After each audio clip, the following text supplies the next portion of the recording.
So you know what they say about cliches. They're terrible, don't use them, don't be a hack writer. Okay, but if that's true, then why does virtually every bestseller out there use them at will? Fourth Wing by Rebecca Yarros uses "my stomach sinks" a bunch of times, at least 7 times, including like "my stomach sinks like a rock." In Da Vinci Code by Dan Brown, there are dozens of times where he's like, "his heart pounded, his heart pounded, her heart pounded," lots of pounding hearts. Another one that's a favorite of his is "it's taken a heavy toll." Or in Twilight by Stephanie Meyer, she uses the phrase "head spun" roughly 10,000 times, although that might be, a rough estimate, so don't quote me on it. Another favorite of hers is "jumping the gun." Something's always jumping the gun. It's almost as if adding more cliches to your writing opens it up to a wider readership, makes it more available to people. But isn't that exactly the opposite of everything you've been told as a writer? Now, if you watch a lot of my videos, you know that I'm not the type of vendor that's going to be like, you know what you should do? Add a lot more cliches to your writing. No, that's obviously not the answer. But I do think that the truth about cliches is a lot more nuanced than a lot of writing teachers will tell you. So here are 10 uncommon pieces of advice about writing cliches that will forever revolutionize how you think about them. Let's start with number 1. Look at cliches on a spectrum. So the amount of cliches that you want to put into your book largely depends upon who your audience is. If you're writing really popular, really commercial fiction, then, use away. The readers really aren't going to care. If you are writing to a general readership, then, it's probably fine to use some. It's not going to ruin your book in any way. If you are writing upmarket fiction, then there's probably going to be very few in your book. And if you're writing literary fiction, the whole goal in literary fiction is not to use common, well-worn phrases, so you'd probably use none. My point is, there are not hard and fast rules about cliche usage. You want to use them or not use them depending on what your audience is expecting. What that means is you better know what your audience is expecting and be able to deliver that. All right, point number 2. Use cliches strategically. Using an occasional cliche, what does it actually do? I would say that it directs the reader's attention away from the language itself, because the language is so shop-worn and familiar that the reader sort of glosses right over it, and it directs the attention of the reader more towards, say, plot and characters. So if that is your goal, that can be a legitimate writing technique. I also will say that it is easier to read things that have a lot of cliches in them because your brain's almost on autopilot, like it's decoding the phrases really quickly because it's not novel and new in any way. You're like, oh, I've encountered this a lot before. This is very easy. So some readers prefer to read really familiar storylines, stuff like enemies to lovers or love triangles, because it makes them feel comfortable. It's like slipping into a really old and comfy pair of pajamas. And in the same way, some readers love cliches because it feels familiar to them. Now, you might be saying like, well, I actually don't want my readers to read faster. I want them to read more deeply. And that's perfectly fine, right? We're just presenting options here of how you can interact with cliches in your work. And look at point number 3. Don't stress about a one-off cliche. Ultimately, if a few cliches sneak into your novel, you should not sweat about it. It's not going to impact your sales. Readers are not going to tar and feather you, and they're not going to send you angry emails. What are you really worried about? That reviewers are going to say that it's bad? Well, I don't think you should really be writing towards reviewers. You should be writing towards readers. But I do think it's important that you have an idea of how many cliches you're using, because some writers are sort of unaware, like, oh, I used like 4 cliches on this page. I had no idea. So often reading your own work out loud with an eye towards, have I heard this phrase before? Is it a ready-made phrase? It can sort of alert you to just how many you're using. But once again, your knee-jerk reaction doesn't have to be like, oh, let's cut every single one of these. It should be to manage the amount that you're using in your fiction. And by the way, I have another cohort of writers starting up a BookFox Lab. So if you want to work with me and some very excellent writing coaches to help you create the best version of your book, now is the time, right now. Click the link below, check it out. I'd love to work with you. The next thing you absolutely need to know about cliches is number 4, prefer the cliche to an elegant variation. Sometimes you have writers, they're trying a little bit too hard to avoid a cliche, and what they end up writing is what's called an elegant variation. Elegant variation sounds like it's a really good thing, like it's like, oh, I wrote something elegant. How nice. But it's actually bad. It's bad because you are trying too hard. It sounds forced, like, oh, let me be fancy on the page right now. So maybe this term is totally messed up. I mean, we really should be calling it an inelegant variation. So for instance, what is this? If you called it an elongated crescent fruit, you might be using an elegant variation. It's a banana, people. What about this? Don't call it the numbered spheroids. No. Bro, they're pool balls. What about this? What would you call this? The inelegant variation would be rubber-tired mastodon of the highway. Well, blah, blah. You can just call it a truck. My point is, don't try so hard to avoid cliches that you end up going in the opposite direction and creating this monstrosity, this Frankenstein of writing. The fifth point is one that if I did not mention it, people would harass me endlessly in the comments. And maybe they still will. I don't know. You can see. But it's number 5.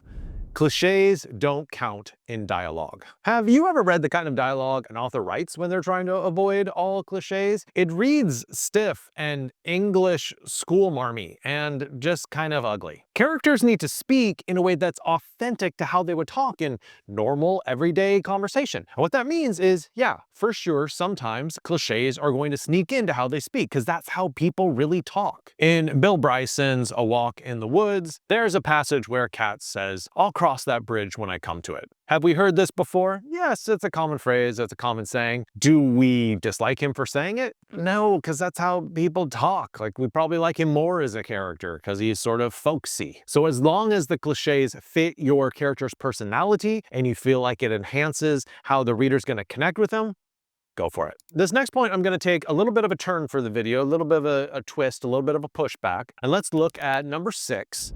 There are better and worse cliches. So there are a number of cliches out there that are just kind of atrocious, and it would be good to avoid them 99.9% of the time. On the other hand, there are some cliches that are like, oh, I mean, yeah, I've heard that before, but is it even a cliche? It's like borderline cliche. So let's look at some bad examples of cliches. Our heart skipped a beat, blood ran cold, bone chilling, definitely bone chilling. Crystal clear or burning question. At the end of the day, throw under the bus, hit the ground running. Those are definitely at the low end of the spectrum, the least desirable cliches. On the other hand, you have some cliches that don't even feel like cliches anymore because maybe they belong to a different era and we don't hear them any longer, so they feel kind of fresh. Something like separating wheat from the chaff, which I believe was originally like a biblical allusion. Or something like tempest in a teapot. I mean, you might have a British grandmother use a phrase like that. Is that a cliche? I mean, technically yes, but it probably doesn't feel like one in the narrative. And a third example might be something like sacred cow. I mean, yeah, we've heard it before,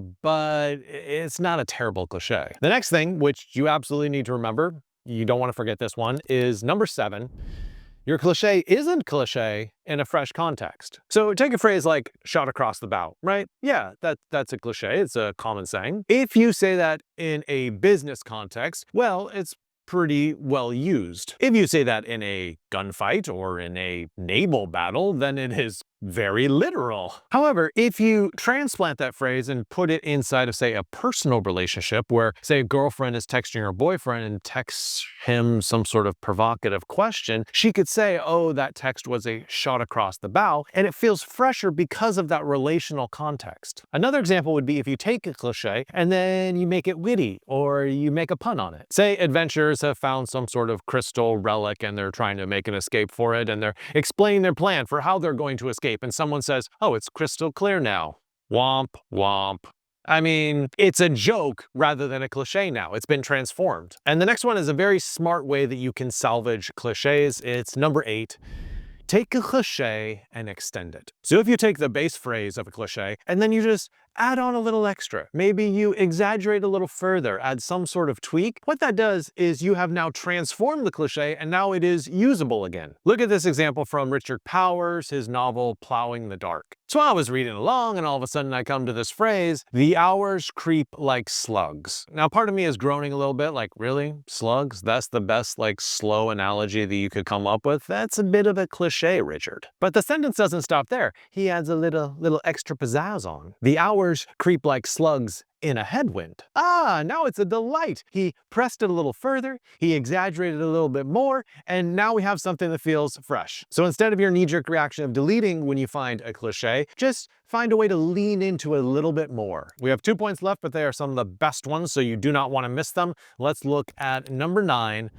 Tweak the cliche. So say you're writing along in your work in progress and you find yourself typing white as a ghost. And you're like, ooh, I don't know if that was the best decision. And later on when you're going back and editing it, because you don't want to edit during the process of drafting, right? Later on, you're coming back to it and you're like, that's really not the smartest way to say that. So what do? You take that and you innovate upon it. And why don't you just go ahead and riff with me, like take a second, pause the video, and come up with things that you could write in that scenario. And hopefully you paused and wrote a few, but here are a few that I came up with. White as a mean girl's smile. If you want to go more geographical, you could say white as the cliffs of Dover. Or, if you want to go in a different direction, white as a polo match. And no, I am not talking about their uniforms. I mean, at least here in the US, right? At least here in the US, it is a very particular demographic, those polo players. And last but not least, that's a cliche, but I'm gonna let it stand because this is a video about cliches. Let's look at number 10. Beware of cliches in packs. So George Orwell, Politics in the English Language, this is probably the most famous essay about cliches of all time. And he even comes up with non-cliched ways to say the word cliche, which I think is absolutely brilliant. He calls them prefabricated language and ready-made phrases. Aren't those good?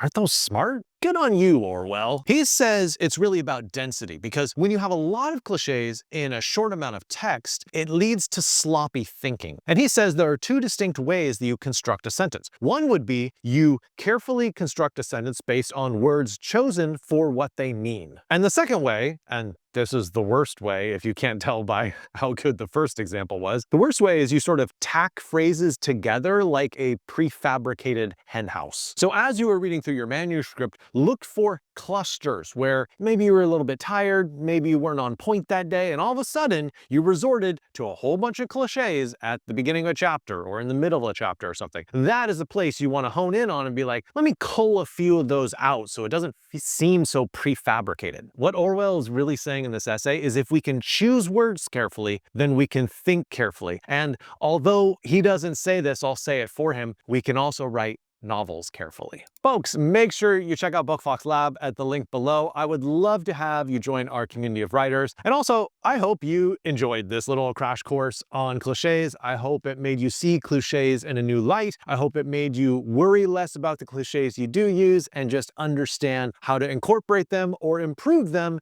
in your novel. Happy writing.